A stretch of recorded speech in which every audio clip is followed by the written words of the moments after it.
Среди праздников, отмечаемых в нашей стране, особое место занимает День матери.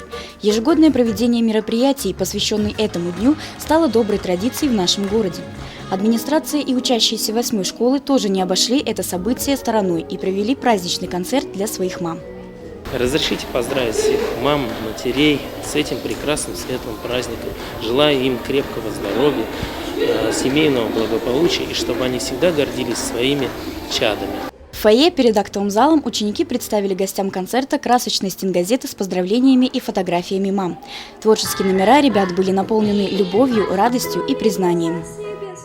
Было так приятно получить приглашение. У нас многодетная семья. В эту школу у меня ходили 3 ребенка. Ну, вернее, старший уже выпустился. Сейчас ходит средняя дочка. И маленькая вот пойдет на следующий год. То есть для нас 8-я школа – это как второй дом. Я ее обожаю. Я сама училась в этой школе.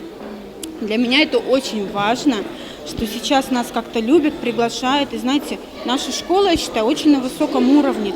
Мы очень любим нашу школу и стремимся всех детей отдавать только сюда. Ну что, хотелось бы сказать большое спасибо администрации школы.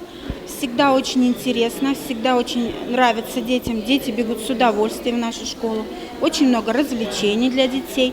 В рамках Дня матери мы сегодня проводим праздничный концерт для наших мам.